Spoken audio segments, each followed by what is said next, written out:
Uyg'ur yozuvchisi Jaloliddin Bahronning Şinjan Xalq nashriyati tarafidan nashr qilingan Omad va Ofat nomli romani.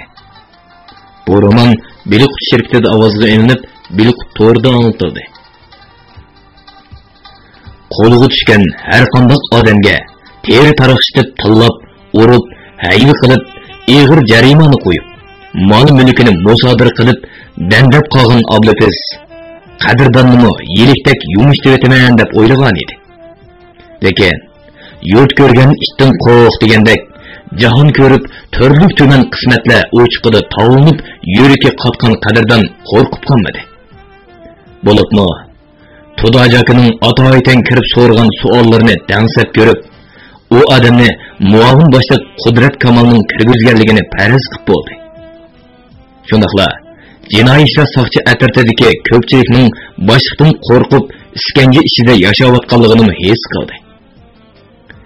Yana bir tarafdan Abdupesning O'snarxon bilan bo'lgan munosabatini Tudajining degan gaplari bilan bog'lab tahlil qilib ko'rdi. Shundaqdimi u unchalik ko'kamlik qilishni o'ylab boqmagan edi. Uning bundoq portlashiga sabab bo'lgan chaqmoq yuziga tekkan bir shapaloq bo'ldi. Qadrdan bundoq ahoni, xo'rliq, kamsizlarni hargiz ko'tarolmaydi. Yana kelib, xotir yezayotgan bir qiz oldida. Shunga u bundoq allada teri ustida put qiladi. Shunga u bundoq allada teri ustida pul qiladi. Hatto raqibini o'sal holda qoldirib, puxodan chiqish uchun yolg'on paketlarni o'ydirib tillashdan yanmaydi. Boy u izhori bilan Avlipisning gachilishib duduqlab ketishlaridan shunchalik huzurlandi. Bilqut xazinasi izhorining chaqamchilik qilib o'zini tutib bergan ishimi ko'ziga ko'rinmadi. Ammo Qudrat Kamol bilan Tudajining bu haqdagi ko'z qarashi boshqa edi.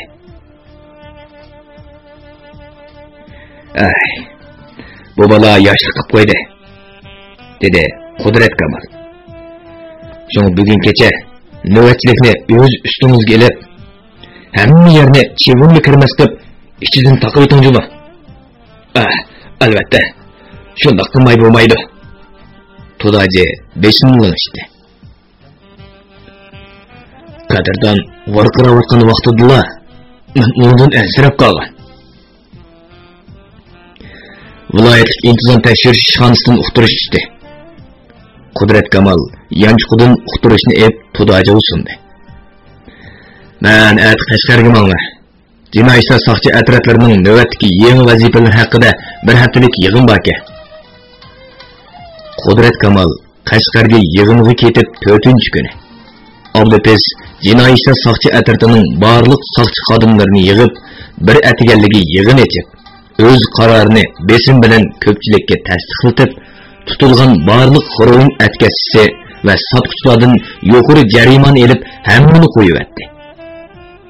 Shu qatorda Qadrdanmi Gundixondan uyga qaytdi. Ammo uning g'azab ochiqini keltirgan ish 17 ming so'mlik motosikletdan sirt ota-onasidan yana 10 ming so'm olgan edi.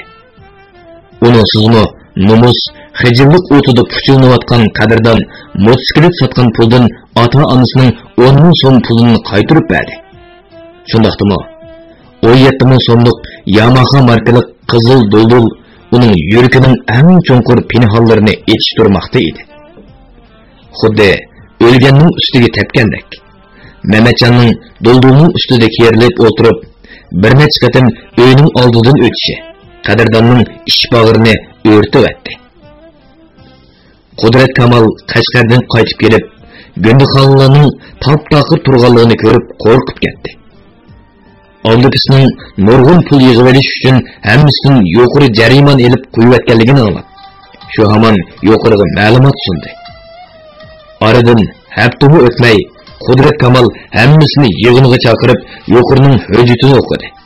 Hujjatda zahar tashlash kunining yetib kelish oldi turganligi. Bu munosabat bilan umumyuzlik xalq urush qo'zg'ab, xaroin chekuvchi va sotquchilarga qattiq zarba berish haqida yozilgan edi. Ammo uning aksicha Abdupes pulni deb hammani qo'yayotgan edi. Shu asnoda yig'in zaliga viloyatlik inson tekshirish ishxonasi va viloyatlik soqchi idorasining bir qancha odami kirib keldi. İntizam tekshirish ishxonasining boshlig'i popkisidan 2 betlik materialni elib, Abdupesning jinoyatlarini o'qib o'tdi. Orqadan viloyatlik soqchi idorasining odami bir betlik qo'lga olish qog'ozini chiqarib Abdupesga qo'l qo'ydirdi va shu hamon uning soqchi formallarining hammasini so'kib oldi. Ondan qo'liga ko'zi selib elib chiqib ketdi. Oradan 3 kun o'tganda Qudrat Kamalning rasmiy boshliq bo'lganlik uqtirish tushdi. Qudrat Kamal darhol yig'in echib, qo'yayotgan xiroinchilarni darhol yig'ib, qayta solash planini o'tirg'a qo'ydi. Soqchi mashinalarini cherqirtib opirib, 1-2 ni tutib qo'ygacha qolganlarning qechib ketadiganligiga aqli yetgan Qudrat Kamal zatni inchki aqlni o'ylab topdi. Qadirdan bir kuni uyda o'tirdi. Soqchi og'inisi Mehmetjon kirib keldi. Qadirdan uningga chiroyini ochmay o'tirdi. Biroq Xayrigul "Kel balam, o'ltir" deb ko'p samoqchi bo'lgan edi. Mehmetjon o'zira aytdi. Bundoq işte. Hozir yangi boshliq keldi. Abdupesning vaqtida xato qilgan ishlarni bir-birlab tuzatmoqchi. Shunga Qadirdan berib 17 ming so'mlik mototsikleti bilan 10 ming so'm jarimani pulini qo'l qo'yib akilib olsin. Voy Xudoyim, ajab bilan ish bo'pti, dedi Xayrigul xush bo'lgan holda. Bolam, hozir berib akilib olgin. Beshim og'rib turdi. Atlatni akilib olay. Am cho'qin bag'in a? Mehmetjon yer ostidan qarab ostini chiqib ketdi. Kechda Abbos ishdan tushib kelganda Xayrigul bu xo'sh xabarni darhol uningga yetkazdi. Ammo Qadirdan sal chechilib qoldi. Ana, baba, oshlarning tatliq gaplariga ishlayapsizlar? Bu butunlay o'yinimiki. Mana 26-iyun zahar tashlash kuni yetib kelish oldi turadi. Yangi boshliq xizmat ko'rsatmasi bo'lindi. Memondek ahmoqlik qilasizlar. Voy jinim bolam. Xayrigul o'zidan ranjigan talaffuzda so'zladi. O'zingning eng yaqin og'inang Mehmetjon seni aldab o'riq itirama? Ularning hech qaysisiga ishonmayman. U xalqning ko'zlaridan g'arib bir chiqin chiqyotdi. Qadirdonning ko'ngli parakanda edi. Mehmetjon degan divoni soqchi mening mo'torimni minib, menga yo'g'onchilik qilayotganini qara. Shundaqmi ish bo'ldi-ba? Abbos o'g'lining miskin chiroyiga qaradi. Yoki sana shundoq to'ylab ketdimi ya? Dastlabda motorimni ko'ribla chiroyi o'ngan u pichukchayning musofir qilgandan keyin eshik oldidan qasddan signal berib 3-4 qatim o'tdi. Bir quruq haqiqiy og'ini bo'lgan bo'lsa, tashkildan men degan taqdirdimi og'inamning ko'ngliga keladi deb hargiz bilmaydi. Qadirdonning ko'zidan yosh chiqib ketdi. Abbosning o'g'li Qadirdonga ich og'rib qoldi. Darvaqa yoshlar o'zining eng suyimli narsalari bilan faxrlanadi. Ko'ngli yoshnaydi. Shuncha rangdor, ko'rkam, hayvatlik har kimning ko'zining yig'in yugidek motosikletning qarab turib itdan mant tashlab bergandek qadrsizli boshqalarning ilkiga o'tib ketishi. Albatta, odamning yuragini echishtirdi-da. Shundoq turuqliq. Motosikletni 10 ming so'm pulini elib ol desimi, barmayotganligidan ko'ngliga shak tushgan Abbos bilan Xayrigul atsi atigan Mehmetjonning uyiga bordi. Ular qo'sh qanotliq yeshil darvozaning halqasiga amdili qo'l uzatishi. Mehmetjon qizil dulluğunu yeplab o'zi chiqib qoldi. O Qadirdonning motosikletini xuddi o'zininkidek uyiga akilib olganligidan xijil bo'ldimi qandaq. Bu yillargacha qizdirib ketdi. Abbosning hech qachon kelib boqmagan ochiqi bir dilli gajgisini ko'rdi. Voy, Jinoiy ishlar saqchi atirtining musodir narsalarni sen uyingni saqlaydigan o'xshamamsa? Abbosning ko'zlaridan ushqun chachirdi. Diqqat qildimi? Yetib ketsa, qadrdonning mijozasiga hech kim uni to'sib qololmaydimi? Ya, undoq bo'ladigan. Mehmetjon yerga qarab oldi. Qani uyga kirdi. Darvoza tugida turib qolishdilar. Bo'ldi, ishqini yapsa. Ko'chadalar ikki og'iz paranglashayli. Qizil duvulni birga elib chiqishdan nomus qildimi? Mehmetjon ko'chaga o'zi chiqdi. Shundaqdimi u o'g'rining yuragi po'q-po'q degandek sarson ko'zlarini har tarafga elib qochib, nalagidir qarab oladi. Uning bu holati Abbosni gumonga sep qo'ydi. Mehmetjon bola, egiz bo'yliq Abbos yemishib gap boshladi. To'laganki degan gaplaring rasmo yoki haqlan tutib olib, bir muncha pulni elib qo'yib etib, orqadan yana yig'ib olib, pul undirib, ovqat qilmayotgansizlar. Yo'q, undoq emas. Sizlarning ota-onam bu o'xshash to'sanglar, har qaysilarini aldashga vizonim ko'taramdi mening. Bir qanchasi pullarni olib ketdi-ku. Qadrdan o'zi berib, qo'l qo'yasizlar. Hamma nemisini yondirib bermoqchi. Shunga bu motosikletni uyga akilib tozalab, park qilib, idoraga ketmagan edi. Jinim bolam, ajabni ko'ngli yaxshi sening. Xayrigul, erib ketdi. Qadrdan chiqishga zodil unamagan. Biz o'zimiz elib chiqaylik. Ular uyga qaytib ketayotganda Abbosni xiyol besib oldi. Chunki Mehmetjonning so'z harakati, kayfiyati normal emasdek qiladi. Ammo Xayrigul bo'lsa, yo'l bo'yi Mehmetjonni maqtab ketayotdi. Hatto u qadrdonni o'qishni davomlashtirgan bo'lsa, bugungi kunda Mehmetjondek yaxshi odam bo'lar edi deb armon qildi. Biroq ular uyga kirib qadrdonga degan edi. U zodil unmadi. Canım ana, bu qatim ular 26-iyun zahar tashlash kunida xizmat ko'rsatish uchun nurg'un odamni tutib, kesadiganni kesdi, otadiganni otadi. O canım bolam, Mehmetjonning deyishcha, sen qo'l qo'yib yurasan, motoringni, 10 ming so'm pulni saq qaytirib berdi ekan. Amsa, meni bu qatim tutib ketib, necha yil kesilasa, orqamda uzdimanglar, ha? O'nchilik andish qilsam, men dadam bilan birga chiqayli. Motorini tortib olgandan beri kesal chiroy bo'lib ketdim.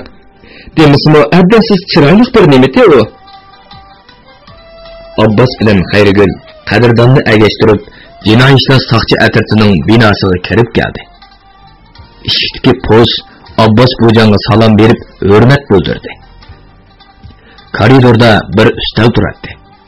Uningda kirgan chiqqanlarni tizimlaydigan qopqi yomon saqchidan biri o'tirardi. Yandagi kichik uyning derisining ichida yana 2 saqchi borligi ko'rinib turardi. Qudrat Kamal, Mehmetjonlar ko'rinmaydi-ku. Abbos qopqi ushuq saqchidan so'radi. Beyaz balni akiliydik.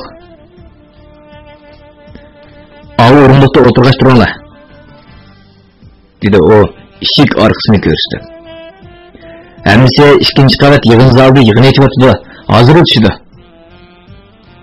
Saqchi shundoq deb qo'yiblar, yonidagi kichik uyga kirib ketdi.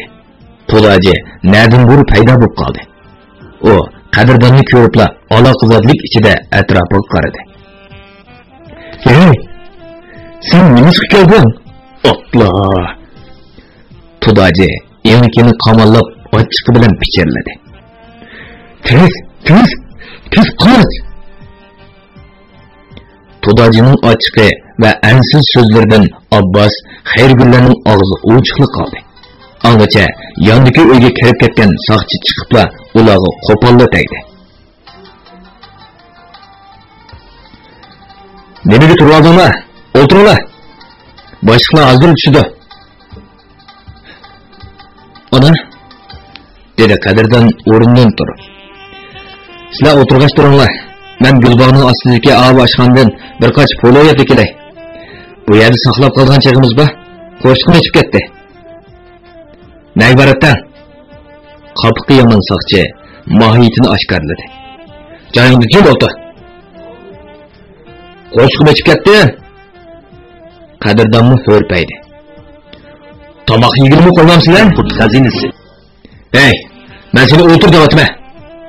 Pul odamga olaymi, ha? Ishning chatoqligini sezgan Abbos ayolni to'ydirmay no'qib qo'yishi. Xayrigul tizimlash soqchisining qishig'i keldi.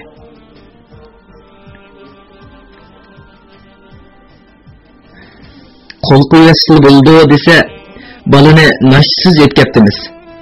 Osh ko'rinib turgan oshxondan tomoq yetkazsinmi? Bo'lmaydi. Boshliqning ruxsatisiz hech kimni qo'yib bermaymiz.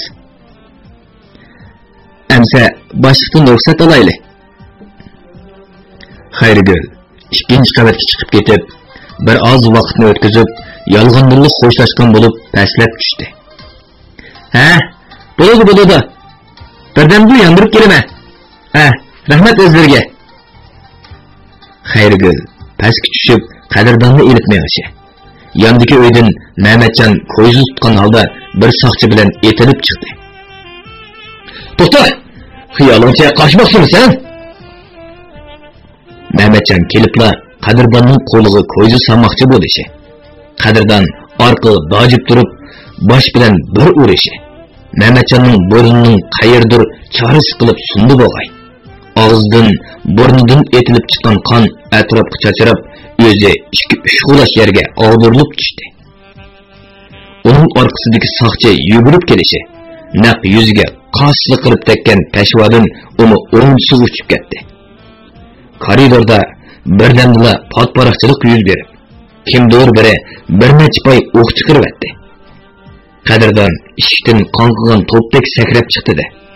Yo'lning o'ng tarafiga qo'yindek o'tib, bir qiz bilan paranglashayotgan yigitni qattiq ittirib etib, uning mototsikletiga mindi. Eliqi yigit o'rnidan turib, shov-shov ko'tirgicha motosikletini Yangi bozor remontxonasidan elib ol deb varqirdi-da. Qo'yindek o'zab ketdi. Qadirdan uyga kelibla kiyimlarini pörlab safar so'mkasiga soldi.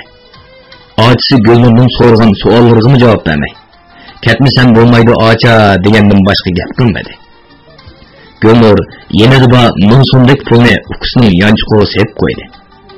Qadirdan uyga qandoq tez kirgan bo'lsa, xuddi tun soyisdek tez motosikletga minib, Yangi bozor tarafga qarab ushqandek chiqib ketdi. O motosikletni remont do'konining yeniga to'xtatib qo'yib, o'zi izhorni do'kondan so'rab sirtqib chiqdi. "Qaysini yaqin kelgan bo'lsang, qorningni chuv o'tib", dedi Qadirdan qo'lidagi pichoqni do'kon oldidagilarga shirtib. Ondan izhorni shundoq soldiki, yo'ldagi qor patqoq, agiz suv, to'pilog'i melab yurib, birdamda uni kulga puchlangan bir parcha go'shtga aylantirdi. Izhor yig'lab, yolvorib, yerinibmi Qadirdonni payildan yondiramadi. Oxiri izhor o'shsizlanib yiqilgandilar. Ondan Qadirdan motosiklet orqasidagi so'mkasini murisiga soldi-da, cho'ng yo'lga chiqdi. O remont do'kondan xilali o'zib, kishilarning diqqat nazari tushmagan yerda taksi to'xtatdi. O shofirga "Cho'ng yo'l bilan emas, Yezikanet, mahalla bilan qarqashga qurib qo'y. Pul qo'shib berma", dedi. Qadirdan ko'zga ancha cheliqmaydigan bir tul ayolning shaxsiy mehmonxonasida bir haftadak yotdi. Kech taraflarda maskalarni taqib niqob qilinib, uzun yo'llik qatnash bekitining atrofida aylanib yuradi. Ham oldidan o'tgan yo'lovchilardan yo'lda soqchilarning to'sqan to'smaganligini so'raydi. U o'zida ishash tug'ilgandan keyin bir kuni kashlik avtobusda Urumchiga yurib ketdi. 36-bob. Arvohlar makoni. Gulsoy qabristonligi. qishning qor shivirg'anlari, atyozning gurgur ochiq shamollari, yozning bo'ron chapqinlarida to'zib, uchib, besilib, o'z iznasini yo'qotgan past qabr beshida qovuzlari cho'kkan, zamoq so'maklari cho'qchaygan, do'qimonlay, uruq, jaynakdek bir qorim mungluq so'zib qiroat qilyotdi. Onun yanida o'tirgan yo'g'on bir xotin to'xtamay yig'lamoqda edi. Enaklari salpaygan, cheqir ko'z, oq seriq o'ng, chek sochlari xelili oqargan bu xotin o'qirmanlarga tanishliq O'smarxon bo'lib, o'g'li Asadning o'tishga ulgurgan qabrisini yod etib kelgan edi. Bu qabrning oldida na bir obida tosh yoki ism yozilgan taxtaymi ko'rinmaydi. Faqat yovi o'tlar qoplab ketgan qabri ustiga bir parcha ko'zi sunuqini patqizib qo'ygan edi.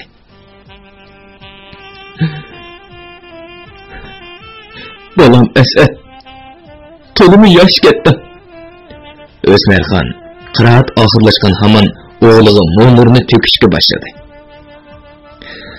Mushu kunlarda bo'lgan bo'lsam, qo'limga qo'l, putimga put bo'lmasmidi?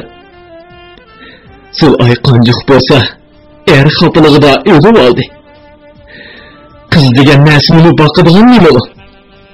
Hozir dadam degan shoir sarang bo'lib, sul oyning hujurchisi solaqliq. Vafosiz Kazım ketdi. Bolam, bekmi yetimsirab qoldi. Sendek bir mo'ndash, siri etqudek sirdash, hasrat nadomatlarimni to'kirek bir yoron mana en qonun ustidek tutiya bo'lib ketdi bolam.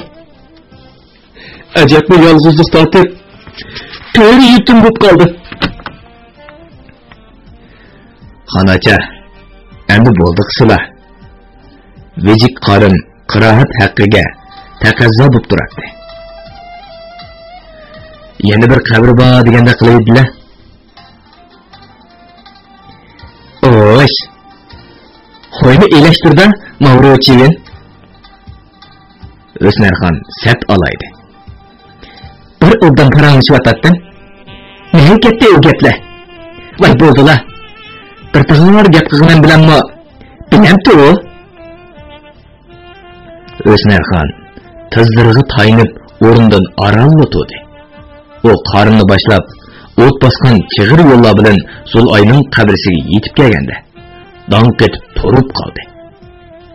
U ezib qoldimmi deb atrofdagi belgi bo'lib qolgan maqbara, obida tosh, temir salosulliq qabrlarga qarab, zodi adashmaganligini jazmladi. Biroq Zul'ayning qabrisi o'rnida sinibda qotirilgan ajoyib chiroyli maqbara qad ko'tarib turadi. Uning oldida oysimon egiz obida tosh kun nurida yop-yeshil chaqnaydi.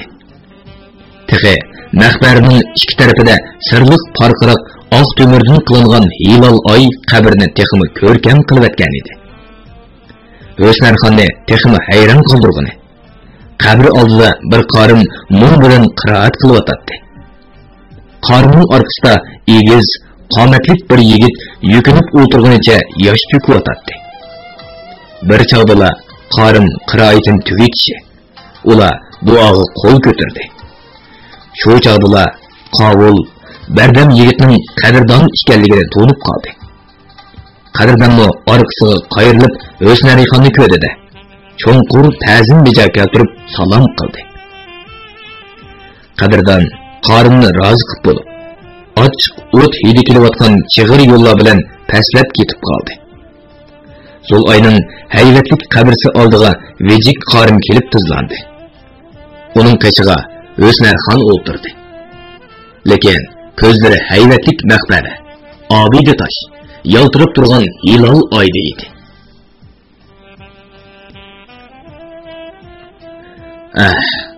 Bu qabrni qarshilar. Eli ketgan yigit bir qutchini 800 so'mga yasatdi desalar. Qorim tomiqini tomishib qo'ydi. Bunda qabrdan yana bir bor. Umi kichik cho'kanning qabrisi. Uning g'imi 2800 so'm xashladi. Qorim gelini qirib, konini o'slab qiroatni boshladi. Ammo O'smarxonning xiyoli qadrdonda qolgan edi. U qo'li ochiq, mard yetim bo'lishqa, Zulay uning kuyib qolgan. Agar uning so'mkisiga 2 kallik xirolni selib, tuhmat bilan solutaman deb yurmay, qizi bilan ikkisini mayliga qo'yib o'tgan bo'lsa, bir tatliq bolasi bilan xo'shal-xo'ram yashar edi. Biroq u sho'chi Xotandagi davoda O'smarxonni lat qilib qo'yg'ini yomon bo'ldi. Qiynalisi bo'lgandan keyin qasdan yemilib berib, hurmat to'spini qilib bo'lmabdi. Voh, aqlni chelib ishgan divan sho'chi. O'smarxon birdillik qorimning bunda qabridan yana bir bor o'mo kichik cho'konning qabrisi degan gapi esib kelish bilan qo'rsqiga jim kirdi. Endi u kim bo'lar edi? Qadrdon Zulay tugagandan keyin yana uylangan o'xshamamdi. Endi u qiz nim bo'lib qazo qilgandi? Qorimning qira'ati tugigacha O'smarxonning taqati taq bo'ldi. O shu yana bir qabrdagi qizning ismi, tug'ilgan vaqti, qazo qilgan vaqtlarini bilishga qiziqadi. Bo'libmi, qazo qilgan vaqti Zulaydan keyin bo'lsa, keyingi ayoli bo'lishida gap yo'q. Agar burun bo'lsa, qadrdon degan bu qora yuzning burun nikoh qilib olgan xotini, eng bo'lmasa, oshnasi bo'lmaydimi? Qorim beshini gildonishtirib davomli o'qimoqda edi. O'smarxonning puti kuyishib, qetishib o'ltirolmay qoldi. Putini sunib baqdi. Yig'ib etak ichiga yo'shirdi. Uning kayfiyati o'sallashgan siri qoringa zahardek o'miyib, o'toldi. O'smarxon oxir og'zini bo'zib tillaydab turishi, qorin qiroatini oyoqlashtirdi. Ammo O'smarxon tfi deb yerga tukirdi. Ey avaq qari, elhamdülillah bilan qul huvallohu ahad amrini bir nima qilganmi? O'smarxon mixtak qadilib turadi. Qisqaroq oyatlarni o'qisam bo'lmamdi. Ya Allah, harakati yegandek seskandiryapti odamni. Voyjon, putimni kuyishib qopti mana. Endi qarasizlar, bu so'rning xosiyati.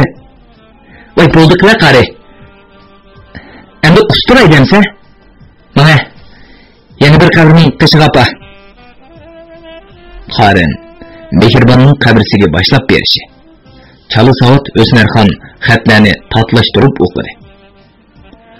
Oy yiliga qarab, qazo qilganiga texi 2 yil bo'lganligini his qildi. Zulayga 6 yildan eshib qolgan edi. Biroq Mehribon Abobakri degan ismni bir yerdan olgandeklar. Texi paranlashgandeklik qiladi.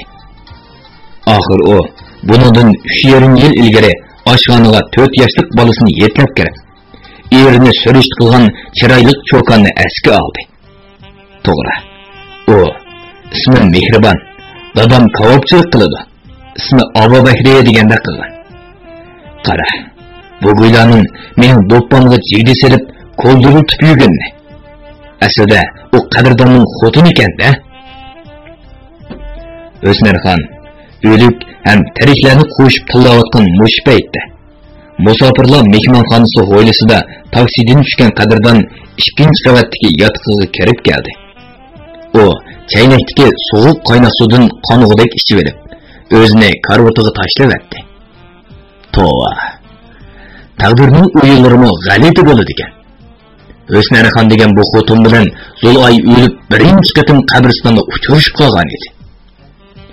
O chaqda bu xotin Abdupisga telefon berib o'tkashga. Qadrdon xotin qatnash bekitida mashinadan tushib bo'g'icha qo'liga ko'zi silingan edi. Bugun mo yana qabristonlikda uchrashib qoldi. Biroq u xilili o'rdan tushibdi. Petidan qopdi.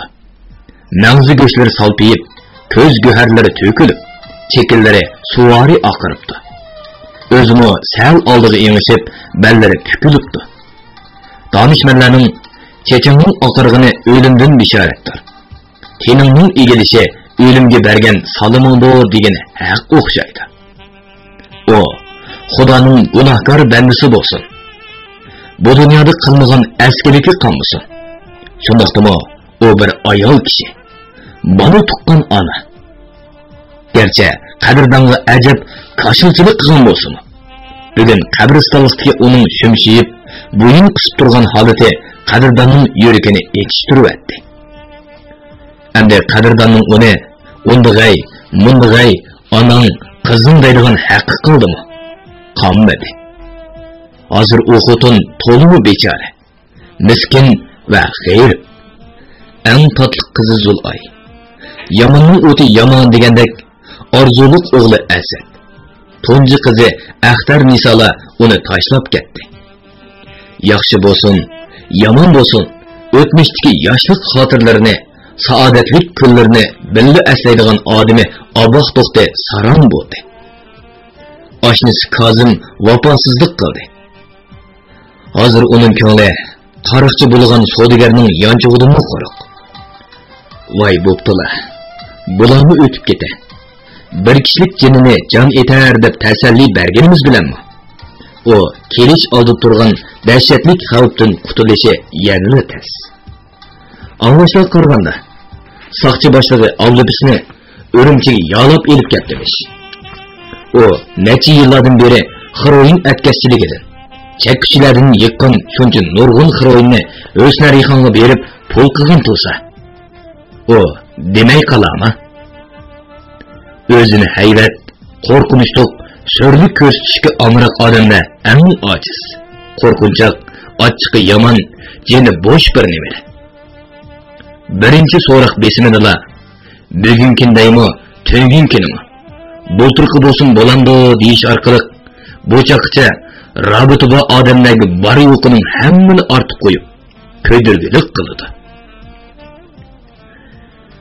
To'risga qarab yotgan qadrdonga kim bor biri? Hay adash, o'zingning g'amini yegani. Barcha gunoh o'zingda turib, qop ko'tirib nega baray degandek, kimlarningdir taqdir qismati uchun bosh qotirib ketganingni ko'raymi deb masxarlik qilayotgandek bilindi. Ashu g'oyibona odam rost aytdi. Qadrdon buningdan keyin qanday qiladi? O Urumchiga qechib kelganiga 10 kundek bo'ldi. Qo'rsoq to'yg'izib, ko'ch chundab yuraydi. Biror ovqatning peshin tutmadi. U yemamdi, ichmamdi, kiymamdi. Tehi eng qo'rqinchligi chekidig'iniga undoq-mundoq pul yetmaydi. Qadrdon tehi jamoat xavfsizlik nazoratida ishlayotgan inisi Abdurahmonni yo'qlab bormadi. Raskatni qilganda berishdan qo'rqdi. Kim biladi? Bir chin chayni oldinga qo'ya qo'ymayla, ko'tar qo'lingni desa, hech nimaga bo'lmaydi. Soqchi degan yuz qarab o'tirmaydi. Mavi onamkan, dadamkan deb sulkat qilmaydi. Qadrdon o'yla, oxiri ishkirga ketishni qaror qildi. O Beijing, Shanxay, Guangzhou kunlarda tug'an. Faqat Anxuyning bu shaharda turib boqmadi. Anglashlar qaraganda u yerda Uyg'ur oshxona, kabobxona, qovoqxonalarning bozori yaxshi bo'lib, xaridorning oyog'i uzilmay kirib turdi ekan. Urumchidagi 7-8 so'mlik lag'manlar 30 so'mdan setildi ekan. Shunga so'g'ozichi bilan Menjonning odatdagi oylik maoshi 10-15 ming so'm atrofida bo'ldi ekan. Hatto ba'zi cho'ng oshxona, restoranlarning ish haqi uningdan eshib ketdi ekan. Qadrdon Beijingda chog'da Idris Modin bu to'g'riliq so'zlab, qadrdon qo'lingdagi hunarning qadriga yetmayotsan deb necha qatim aytgan edi. Mana endi ta'bini bir qatim sinashga to'g'ri keldi. Agar Bengbo'da ishlari yurishmay qolsa, motosiklet sotgan 30 necha ming so'mni dasmoy qilib, Shanxayda oshib bir yiqidek dollarchilik qismi bo'ladi. Yoki Guangzhouga ketib rahchilik qilib, ish qilib, Xinjiangda dakki-dukkida yashagandan ko'ra, o'z xon, o'z bey bo'lib, yaqin yurtlarda yurganga yetamdi. Haftadan beri to'xtamay yig'ayotgan oq yig'in Urumchining asfalt ko'chalarini, akasiya, sana, armudun daraxtlarini, hayvatlik egiz binolarni Aquş manan perdesiga pörkep larzon tökülmekte. Mana shundoq jodulluq kunlarning biri bo'lgan avgustning 23-kuni Qadirdan ko'ni kunlikni beshiga tutgan holda so'mkisini ko'tarib poyezd stansiyasiga yurib ketdi. 37-bob. Shanxay hayvonotlar bog'chasi atrofi tijoratchilar qaynimiga aylangan Avat bozor. Bu yer Şinjanlık kebapçı, zasuypes, aşxana, restoran aşqanlar, qotaz, arqar, buğunun so'ngak mümbüzleridir. Hayvanotlarning muhim a'zolaridan yasalgan erlar dorilarini satadigan Şinjanlık dorigarlar. Janubiy Jungo atroflaridan keltirilgan apelsin, banan, ananas, maymun shaptuli qatorliq har xil mevalarni sotquchilar. Deniz bo'yi atroflaridan rangdor toshlarni pishiqlab ishlab akalguchilar bilan to'lib ketgan edi. Hayvonotlar bog'chisiga har kuni mamlakatning har qaysi shahar, viloyat o'lkalardan va chet ellardan kelgan mehmonlardan necha 10 ming odam kelib ketib turardi. Qadirdan donglik oshxona xo'jayini Samat Dangalning oshxonasida qo'rini qo'rayotganligining bugun 10-kuni edi. Samat Dangal Qadirdanga ko'ngil to'xtamaganligi uchun uni avval oshxonada 10 kun ishlab baq. Kunlik kunga 100 so'mdan beraman. Yarasan qolasan, bo'lmasa ketsan degan edi. Shunga bugun Qadirdan kechki tomoqni yeb bo'lib, mulozim bola Kerimjon bilan paranglashqach, nagdur chiqib ketgan Samat Dangalni saqlab o'tirardi. Xo'jayinga cho'qim yarab qoldi, dedi Kerimjon sirpaydiki chayini po'ylab turib. Qilib qoldingiz xalosa? Kerimjonning bundoq deyishida sabab bor edi. Shanxayda odam ko'p bo'lg'achqa, odatdagi yotoqlarni topmoq tez edi. Cho'ng mehmonxonalar intayin qimmat bo'lib, tijoratchi, ishlamchilar bo'ylasholmaydi. Shunga Kerimjon xilili yiroq bo'lsa-mu, Sunxonyang degan yerdagi bir tunganning bir eg'iz uyini oylig'ini 600 so'mdan elib o'tirib Qadirdan kelgandan keyin uyning ijara haqqini ikkisi tang to'laydigan bo'lgan edi. Shunga Kerimjon Qadirdanning ketishini xohlamaydi. Ipqos qolma, dedi Qadirdan. Biroq ish haqqimni obdan bas bo'ladi, bo'lmas ketimi? Changroq turmusan, Sematkam, sen qattiqroq odam. Kerimjon atrofiga qarab qo'ydi. Yangi kelganlarni boplash usta. Meni boplayolmaydi. Agar ish haqqimni ko'ngil to'xtatqidak bersa ana, bo'lmasa mana. Kerimjon bilan Qadirdan parangni amdili boshlab turishi Samat Dangal kirib keldi. U Qadirdanga lappida qarab qo'yib, "Mingni hejay" dedi. Uning qachidagi o'rindiqda o'tirishi Kerimjon ketib qoldi. Tayliq, meni saqlab o'tirsan-ku deyman. Bo'ldi, ishlava. So'rg'ozchilikning bo'lib qoldi-ku. Samat Dangal o'rnidan turib maqmoqchi bo'lib edi. Qadirdan o'rnidan turdi. To'xtanglar. Ish haqqini demadingiz-ku? Oyliqing 3000 so'm bo'laversin. Men 3000 so'm bilan Shanxaydagi cho'ng shaharda jon boqolmayman. 10 kunlik ish haqqimni berib eting. Men ketay. Voy, xilili yo'g'on gap qilsan-ku. 3000 so'mni oz ko'ryapsan? Men Guangzhouda oyliqimga 8600 so'mdan so'rg'olchilik qilgan. Nima? Sen Guangzhouga borganmiding? Jungoda men bormagan shahar qolmadi. Hatto oltin uchburchak chegirsidagi ro'yda kunlardan tortib, O'rta Osiyoning butun shaharlaridagi oshxonalar oyliqimga 15-20 ming so'mdan berib ishlatgan. Samat Dangal og'zini yo'g'on ochqunicha gap qilolmay uzun turib ketdi. Ondan bir chog'da hijib dudu qildi. Ems qanchadan bersan bo'lar? 10 ming bersiz. Nima? Uning ko'zlari chakchaydi. Chig'idiroq gap qil. Әтігенден оттыр кечеге очақ алдығы отқа қылынып, бұзқы күйіп, қары тәрге челішіп, бір ай ішлегенге аран 10 мыңы берсіз. Әгер сізге 50 мың сом бәген тағдырдымы, қылмайсызға дәйме. Әбіл толыпты. 5 мыңы бере болам да? Яқ болды. Мен вақтыда башқа ерден іштеп болай. 10 күнлік сынап іштеткен 1000 сомны беріп еті. Қадырдан ішік тарап кемеңізше. Сәмәт дәрхаллы оның алдын тосты. Болды, ұфқа. 6000 сом болсын. Әмді түлі қажық қымыжы ма? Бұл чағда ашқаның босылысы тұрған Керімжан күліп бешінің ішті. Бұл оның мақұл деген шарысы еді. Ондақта әр айның 7-ші күні шәқтімізді берсіз. Мен әті 7-ші числадың башлап шық түшіме. Ондақ чатақ жоқ. Әмзі авал 3 жылық тоқтам түзәйлі. Мен тоқтам түзмейме. Нәтчі жылладың бері айлықымғы әң тойыны 6000-дан 15 мың сом өте епішлеген. Чүнке қорым қорышта мәқсіз оқыған мұтәқәсісмен. Сіздің азғының maaşыңызға 3 жыл бағынып қалғым жоқ.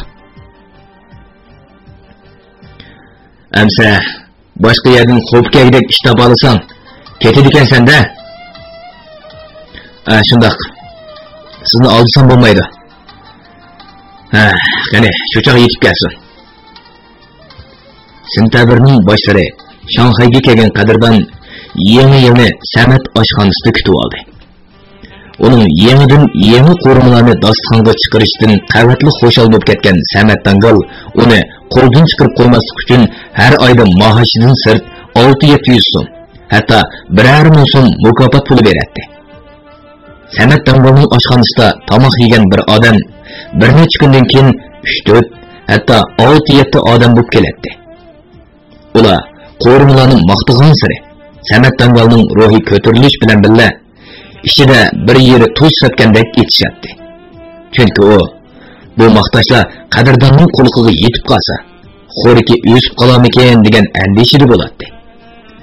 Ені бір тараптан, бәзі ашхана, ресторан қожайылары yoquri ishaqqiga qiziqtirib ep ketilgan xavflarning mavjud edi.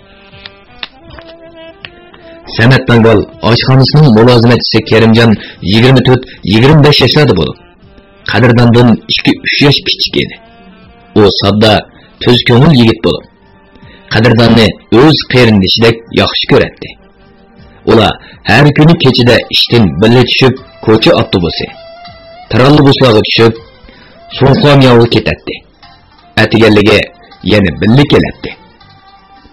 Bilq cherkdan ovozga aylanib, Bilq to'rda anglatilayotgan Uyg'ur yozuvchisi Jaloliddin Bahramning Xinjiang xalq nashriyati tarafidan nashr qilingan Omad va Ofat nomli romanini bugun musharga anglatdik. Davomini atidagi anglitishimizda davomli anglatamiz. Bu roman Xinjiangning har qaysi joylaridagi Xinhua kitobxonalarida sotildi.